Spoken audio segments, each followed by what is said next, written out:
Hola, soy Fran Lozano y hoy veremos el proceso a seguir para realizar un estudio de elementos finitos dentro de SolidWorks. Vamos a abrir una pieza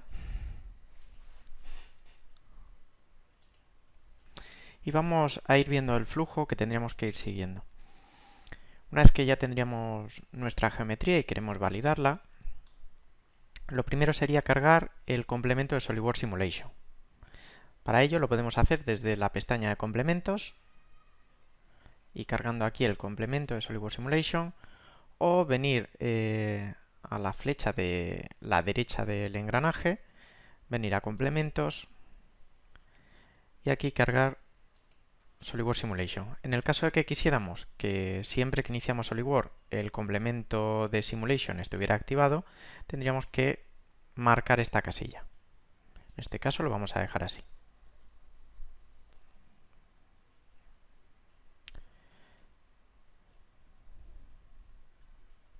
Sabremos que el complemento está correctamente cargado una vez que tengamos aquí la pestaña de Simulation. El siguiente paso será realizar nuestro primer estudio. Para ello vendremos a la pestaña de Simulation, Nuevo estudio, y en función del paquete de simulación del que dispongamos tendremos acceso a realizar unos estudios u otros. En este caso vamos a empezar por el estudio más básico, que sería un análisis estático. Aquí además podríamos modificar el nombre de este estudio. Por ejemplo, vamos a modificarlo a soporte inicial.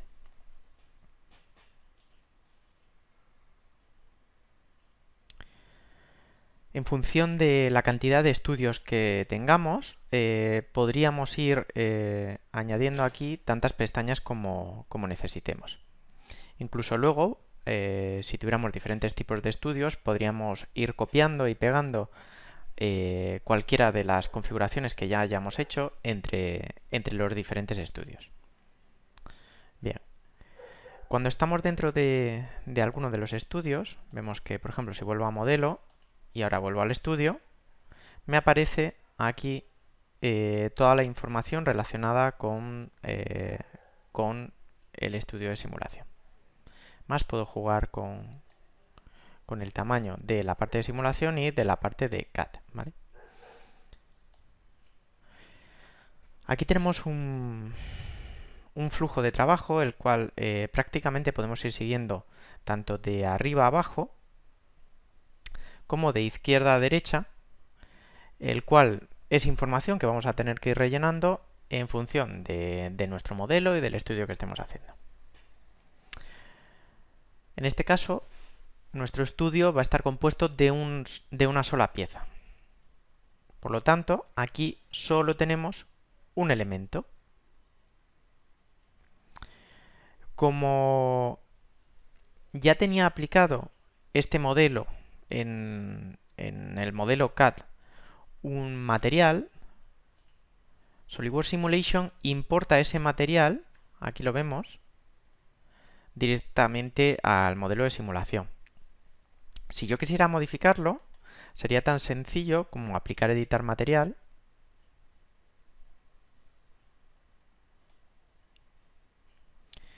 y gracias al buscador, por ejemplo, podría buscar el material que yo necesitara.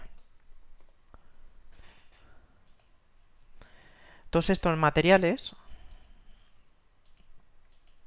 vienen por defecto dentro de la biblioteca de materiales de SolidWorks Simulation. Además, estos materiales no serían como tal modificables, pero sí que es posible copiar, por ejemplo, cualquiera de estos materiales y llevarlos a una biblioteca de materiales personalizados. Y una vez allí, modificarlos a nuestro gusto, cambiarles el nombre, etc. En este caso, vamos a reaprovechar el material IC 304 para realizar nuestro estudio. Dentro de los estudios estructurales, en este caso en un análisis estático, la información que el material deberá de tener definido será el módulo elástico, el coeficiente de Poisson, la densidad del material y el límite elástico. A efectos de cálculo, realmente lo que va a necesitar es el módulo, el coeficiente de Poisson y la densidad si introdujéramos una carga de gravedad, aunque el límite elástico podríamos poner la cifra que nosotros quisiéramos, que realmente no será necesario. El módulo cortante lo podemos introducir o no, pero realmente teniendo ya el módulo elástico y el coeficiente de Poisson, el módulo cortante es una magnitud que está relacionada y siempre que tengamos dos de ellas, la tercera podrá ser despejada. Entonces, en este caso, por eso el módulo cortante no es obligatorio. Una vez que ya le hemos dado a aplicar, vemos que ha cambiado aquí el material, o sea que podemos tener en el CAD definido uno y aquí podríamos ir realizando pruebas con diferentes materiales. Bien. Lo siguiente sería definir las conexiones. Las conexiones o contactos van a ser definidos en modelos con más de un elemento. En este caso, vamos a suponer que estaría apoyado en una pared. Podría haber modelado la pared, pero va a ser mucho más sencillo no modelar la pared y realizar lo que vamos a denominar en el software pared virtual. Para poder realizar esa pared virtual es necesario tener un plano exactamente donde va a ir esa pared virtual. Entonces, si venimos a nuestro modelo CAD, veremos que hay un plano definido justo donde iría apoyado nuestro soporte. Vamos a cambiarle el nombre al plano.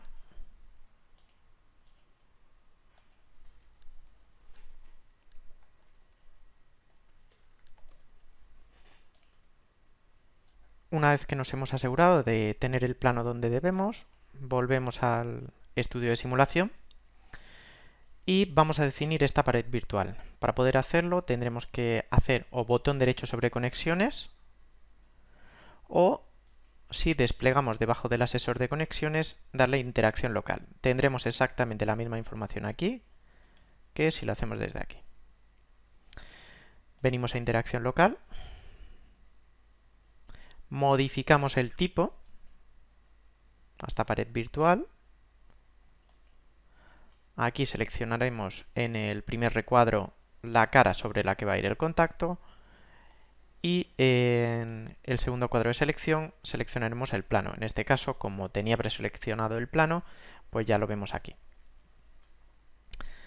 En el siguiente apartado podremos introducir un gap, el cual ayudará a estabilizar el modelo, sobre todo en el caso de que nuestra pared virtual no estuviese, como es el caso, a una distancia inicial de 0 y con una superficie completamente plana. En ese caso nos podría ayudar a estabilizar el modelo y que no se produzcan errores a la hora de realizar el estudio.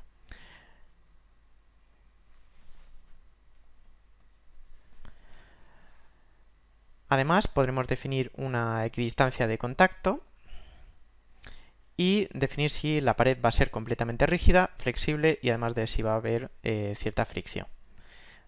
Dejaremos para nuestro ejemplo la pared completamente rígida y aceptaremos. Bien. Ya tendríamos definida la pared virtual y ahora vamos a realizar una sujeción sobre los tres taladros que tenemos sobre la parte vertical. Y esto lo podemos simular de diferentes maneras. Una sería incorporar directamente el modelo de los pernos. Este sería probablemente el proceso más demandante a la hora de realizar el proceso de computación. Lo siguiente sería fijar completamente las caras. Otro sería utilizar la restricción de bisagra. Y por último tendríamos la opción de definir pernos. En este caso, pernos de fundación, que irían siempre asociados a una pared virtual. Para nuestro ejemplo, lo podemos realizar con dos de esas opciones. La primera va a ser utilizando los pernos de fundación. Aquí vemos los 4 tipos de pernos que dispondríamos dentro de SolidWorks Simulation. Los 4 primeros siempre van a conectar diferentes piezas y el último, que es el que necesitamos para nuestro caso, es el tornillo de fundación, siempre asociado a una pared virtual. Aquí vamos a tener que seleccionar la arista sobre la que iría la cabeza del tornillo. En el segundo cuadro de selección, el plano donde está definida la pared virtual. Aquí vamos a modificar la cabeza del tornillo a 12 milímetros. El diámetro del vástago lo vamos a dejar así, 7,93. Luego tenemos el tipo de conexión. Tenemos dos, distribuida y unión rígida. Aquí lo que debemos saber es que la distribuida siempre va a dar unas tensiones bastante más realistas que la de unión rígida, ya que la de unión rígida está definida mediante barras infinitamente rígidas, lo cual puede producir tensiones singulares. Luego podemos definir el material del perno. Además, si quisiéramos poder validar si estos pernos cumplen o no cumplen, podemos introducir los datos de resistencia del material en función de roscas milímetro o en función de área resistente. En este caso, para un perno de métrica 8 tendríamos una área resistente de 36,6 milímetros cuadrados. Por último, podemos definir una precarga, que una precarga razonable aquí podría ser de 22 Nm con un coeficiente de fricción de 0,2 y ya tendríamos definido el primero. Ahora, como queremos definir dos más, vamos a marcar mantener visible y aceptamos. Ahora vamos a seleccionar otra de las aristas, clicamos sobre botón derecho para pasar al siguiente cuadro de selección, marcamos la pared virtual, comprobamos que el resto de datos se mantienen constantes y aceptamos. Marcamos la última arista, botón derecho y plano. Desclicamos mantener visible y aceptamos. Ya tendríamos definido la pared virtual y los tres pernos. Lo siguiente que nos aparece en nuestro árbol de simulación son las sujeciones. Nos tenemos que dar cuenta que pese a que hemos definido la pared virtual y los pernos de fundación dentro del menú de conexiones, aparecen sobre sujeciones, porque realmente no están conectando dos partes reales, ¿vale? Si vemos sujeciones, vemos que tendríamos geometría fija, rodillos, etc. Realmente este modelo ya estaría suficientemente definido y no haría falta ninguna sujeción más. Lo siguiente que podemos hacer es definir una carga externa. Vamos a definir una fuerza, aunque vemos que podríamos definir otras, como por ejemplo una torsión, una presión, gravedad, etc. Para poder tener en cuenta efectos de la masa de los modelos que tengamos, siempre vamos a tener que definir gravedad. Definimos una fuerza, que en este caso va a ir sobre esta cara y va a ser de 2500 newton. Tenemos que tener en cuenta que si clicásemos sobre más de una cara o sobre más de un elemento, tendríamos la opción de que se dividiera por elemento, es decir, si hemos clicado sobre 10 caras serían 10 por los 2500 que hemos definido, o podríamos definirlo en total. Entonces dividiría la carga en función de la superficie de cada una de las caras. Como en este caso solo vamos a aplicar nuestra carga sobre una cara, pues no es necesario tener esto en cuenta. Aceptamos y ya tendríamos definida nuestra carga. Lo siguiente es realizar el proceso de individualización del modelo o mallado. Para ello me vengo sobre el apartado de malla y clicamos sobre crear malla. Aquí, si desplegamos la parte de parámetros de mallado, podemos utilizar diferentes malladores. En este caso tenemos malla estándar, que va a ser recomendable cuando necesitemos mallados bastante simétricos, basados en curvatura, los cuales va a moldar o va a acoplar el tamaño de elemento en función de la curvatura que vea en el modelo, y el de malla basado en curvatura combinada. Para este caso vamos a utilizar un mallado estándar. Como es recomendable que cuando necesitamos realizar cálculos de tensiones tener al menos 2 elementos por espesor, y sabiendo que aquí tenemos un espesor de unos 6 milímetros, vamos a introducir un tamaño de elemento de 3 milímetros y aceptamos. Una vez aceptado, el software realiza el mallado y vamos a tener aquí ya dentro del apartado de trazado de calidad de malla, calidad 1, donde vemos la malla, y aquí donde tendríamos el cociente de aspecto. Este cociente de aspecto nos estaría dando una idea de cuán buenos son los elementos generados. Bien, hemos conseguido al menos 2 elementos por espesor, con una malla suficientemente estructurada para nuestro ejemplo, y ya podríamos lanzar el estudio.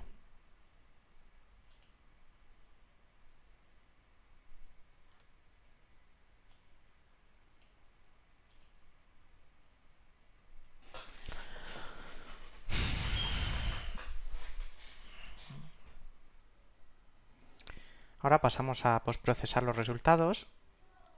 Por defecto vamos a tener tres trazados definidos, como son los de tensiones, desplazamientos y deformaciones. En este caso estamos viendo que la tensión máxima de von Mises es de 281 newton. Si queremos ver exactamente dónde se está produciendo esa tensión máxima, podemos venir a las opciones de gráfico y mostrar la notación máxima. Como justo está alrededor de la zona de los pernos, podemos ocultar la visualización de los elementos de simulation, de tal manera que nos deje ver más claramente dónde se está produciendo, y vemos que es muy cerca a la zona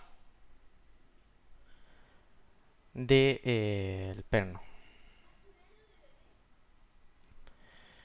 Además, otra manera interesante de poder visualizarlo es con la herramienta de isosuperficies.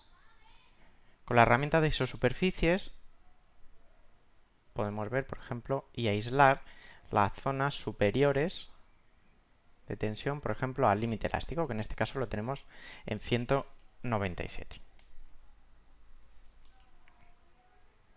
Todas estas zonas serían las que tendrían una tensión superior al límite elástico. Como vemos, son zonas muy puntuales y que probablemente podríamos llegar a despreciar. Bien. Lo siguiente que podemos ver es el desplazamiento resultante, que es de 0,17 milímetros. Bien. Lo siguiente que vamos a hacer es una copia de este estudio y en vez de utilizar la sujeción mediante pernos de fundación, vamos a utilizar simplemente unas sujeciones de bisagra. Entonces, copiamos el estudio .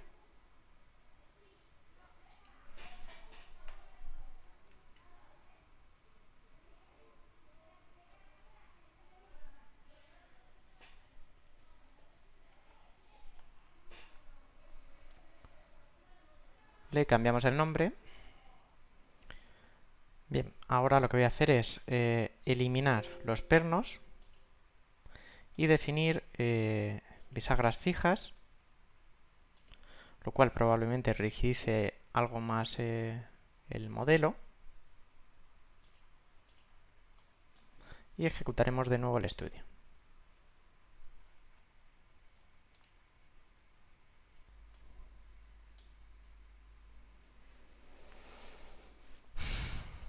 En este caso estaríamos teniendo unos valores de tensiones relativamente similares, excepto en las zonas colindantes a los pernos. Si nos vamos a los desplazamientos, aquí tendríamos 0,16. Si realizamos una comparación entre ambos estudios, para ello podremos venirnos aquí a comparar resultados, todos los estudios de esta configuración, y vamos a comparar tensiones. Vamos a quitar deformaciones de aquí, ya que solo podemos comparar 4.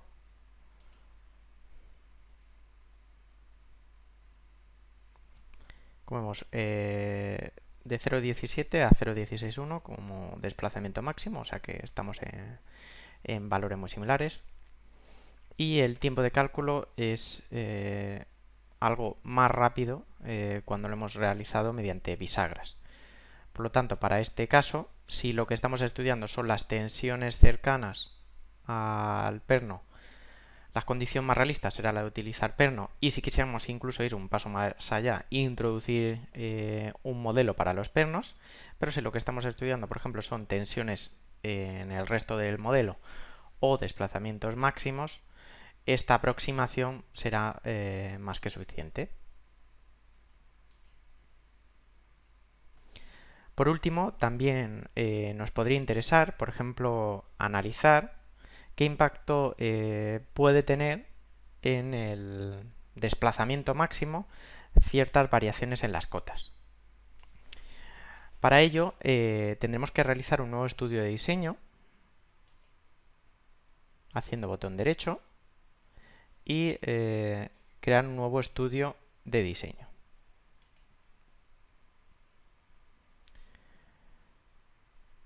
No vamos a marcar optimización, ya que simplemente queremos realizar un estudio de trazabilidad de cómo va variando el desplazamiento máximo. Y en este caso deberíamos de agregar un parámetro. Yo ya tendría definido diferentes cotas que quiero utilizar como parámetro, pero en el caso de no tenerla definido, será tan sencillo como agregar parámetro, definir como cota del modelo y seleccionar la cota. Podríamos jugar entre diferentes dimensiones del modelo, pero ahora vamos a jugar para esta prueba simplemente con el espesor. Le decimos que entre un intervalo con cierto paso. Ahora mismo esta cota estaría en un valor de 6 milímetros y la vamos a variar de 3 a 9 milímetros con un paso de 3. Entonces tendríamos 3 escenarios. Además, vamos a poner una restricción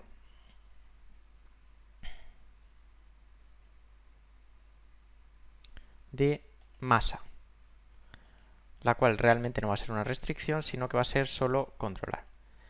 Y además vamos a definir otra, como es el desplazamiento máximo. Entonces agregamos un sensor, ya que este no lo tendría definido. Nos venimos a datos de simulación, desplazamiento resultante,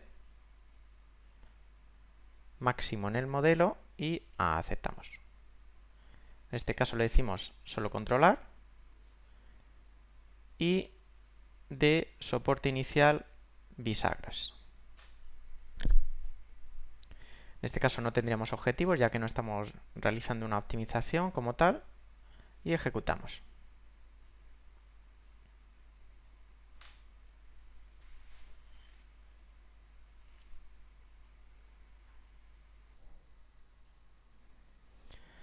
Bien, una vez terminados los 3 estudios definidos, en este caso los 3 escenarios, podemos ir viendo e ir comparando incluso la geometría final con 9 milímetros, con 3 milímetros, y vemos cómo afectaría en la masa, que pasaríamos de 600 gramos hasta los 1400, y la deflexión máxima. Evidentemente la deflexión máxima se está produciendo en el caso de los 3 milímetros, y si por ejemplo nosotros tuviéramos un límite máximo de desplazamiento, pues lo podríamos controlar. Aquí podríamos controlar otros valores, como podrían ser, por ejemplo, frecuencia de resonancia, tensiones máximas, factores de seguridad, etcétera. Y si dispusiéramos del módulo de optimización, podríamos optimizar, por ejemplo, teniendo como objetivo pues, reducir la masa. Pues esto habría sido todo por hoy. Espero que os sirva de ayuda. Un saludo y hasta luego.